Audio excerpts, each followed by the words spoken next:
제국주의? 제국주의는 무슨 뜻일까? 제국이란 큰 나라, 로마 제국, 알렉산더 제국, 몽골 제국 등 강대국을 말하지. 즉, 제국주의란 크고 강한 강대국이 작고 약한 약소국을 침략해 식민지로 만들려는 정책이야. 식민지의 광산, 공장 등에 투자해 값싼 노동력과 원료를 이용해서 상품을 만들어 팔아 막대한 이익을 얻는 것이 목적이지. 지난 시간에 배운 대로 19세기 후반이 되면 여러 나라의 자본주의가 발전하게 되지. 그 결과 돈이 많은 거대 기업과 은행 자본가들이 제국주의 국가와 손잡고 더 많은 이익을 얻기 위해 식민지를 정복해서 값싼 노동력과 원료를 바탕으로 상품을 만들어 팔게 되지. 제국주의가 나오게 된 두 가지 논리는 사회 진화론과 인종주의야. 사회 진화론과 인종주의로 제국주의 식민 정책을 합리화했어. 사회 진화론이란 동물에 적용되는 진화론을 인간 사회에 적용한 이론이지. 즉, 더 발달한 사회가 덜 발달된 사회를 지배한다는 적자 생존의 원칙이지. 적자 생존이란 강한 것은 살아남고 약한 것은 멸종한다는 이론이지. 마찬가지로 힘이 강한 강대국이 힘이 약한 약소국을 지배하는 것은 강대국이 식민지에게 베푸는 은혜라 정당하다고 주장하는 이론이야.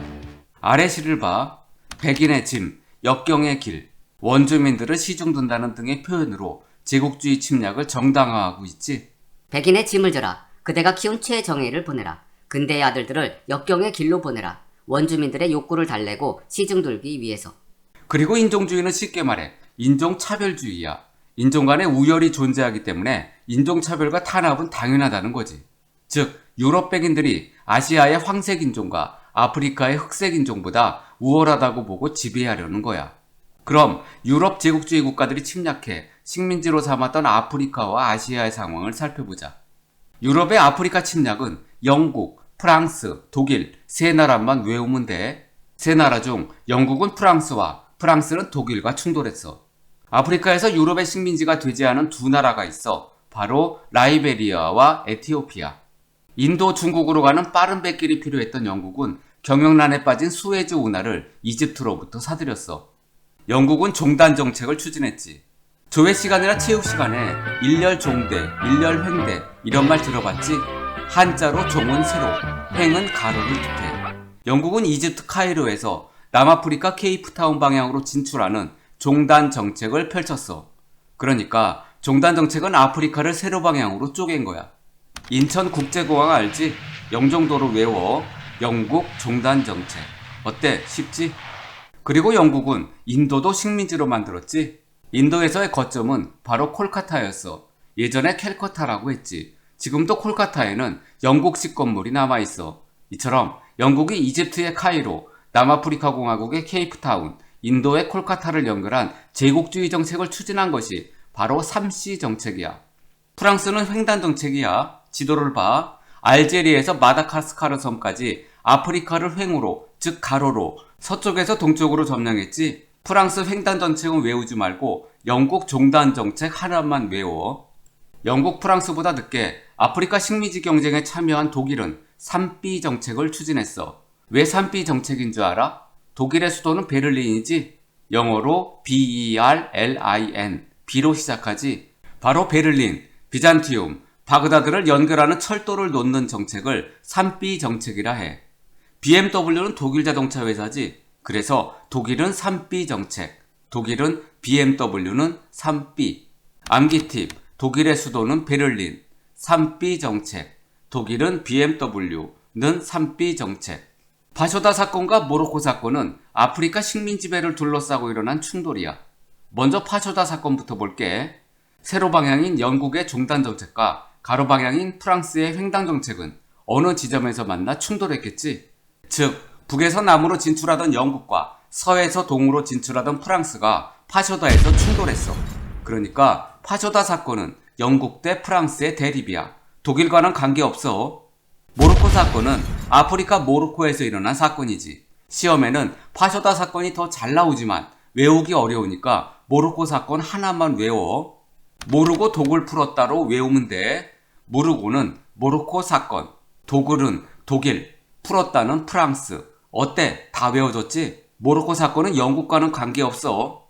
암기팁. 모로코 사건은 독일 대 프랑스, 영국은 관계없어. 모르고 독을 풀었다. 파쇼다 사건은 영국의 종단 정책과 프랑스 횡단 정책의 충돌이야. 독일은 관계없어. 앞에서 영국의 3C 정책, 즉 영국이 이집트의 카이로, 남아프리카 공화국의 케이프타운, 인도의 콜카타를 연결한 제국주의 정책 배웠지? 영국은 동인도 회사를 통해 인도도 식민지로 만들었어. 그래서 지금의 인도 사람들 중 8%가 영국식 영어를 사용한다고 해. 우리나라도 광복이 된 후에도 여전히 일본말을 잘하는 사람들이 많았잖아? 인도는 영국의 식민지였어. 잘 기억해. 또 영국은 오스트레일리아, 호주와 뉴질랜드도 식민지로 삼았지. 죄수들을 보내 식민지를 개척했어. 교도소에서 평생 살래? 아니면 식민지에 가서 자유롭게 살래? 오스트레일리아는 1901년, 뉴질랜드는 1931년 영국으로부터 독립했어. 지금도 오스트레일리아와 뉴질랜드 국기에 영국기의 모습이 남아있지? 인도는 뭐고 인도차이나는 또 뭐야? 인도는 지금의 인도고 인도차이나는 인도와 차이나, 즉 중국의 중간 지역이라 생각하면 돼. 정확한 표현은 아니지만 동남아시아로 기억하면 쉬워. 그러니까 인도와 인도차이나는 틀리지? 인도는 동남아시아가 아니라 남부아시아야. 인도차이나의 베트남, 라오스, 캄보디아를 차지하고 인도차이나 연방을 수립했어. 지금도 베트남에는 프랑스식 건물이 여럿 남아있지. 영국은 인도, 프랑스는 인도차이나 지역을 식민지로 했어. 영국만 외워. 영국과 프랑스 헷갈리면 안 돼. 네덜란드는 인도네시아를 식민지로 차지했어. 네덜란드의 네, 인도네시아 네로 외워. 암기 팁. 네덜란드, 인도네시아 차지. 영국, 인도 차지. 프랑스, 인도차이나 연방. 베트남, 라오스, 캄보디아 차지. 미국의 식민지였던 하와이는 1959년 미국의 마지막 50번째 주가 되었어. 또 미국은 스페인과의 전쟁에서 승리한 후 필리핀을 식민지로 삼았는데 1946년 필리핀은 미국으로부터 독립해. 그래서 필리핀은 지금도 미국식 영어를 써. 영어를 배우러 필리핀으로 어학연수나 유학 가기도 하잖아? 학비도 미국보다 싸고 영어를 잘하는 필리핀 가사 더우미가 인기였던 때도 있었어. 그리고 미국은 태평양에 있는 괌 섬을 스페인으로부터 빼앗아 식민지로 삼았는데 지금은 미국의 주가 아닌 자치령이야. 괌은 미국의 주가 아니기 때문에 괌 주민들은 미국 대통령 선거에 참여할 수 없어. 미국 대통령이 지사를 보내 관리하지. 러시아도 제국주의 국가였어. 러시아는 추운 지방이지. 그래서 따뜻한 남쪽을 차지하기 위한 남하 정책을 추진했어.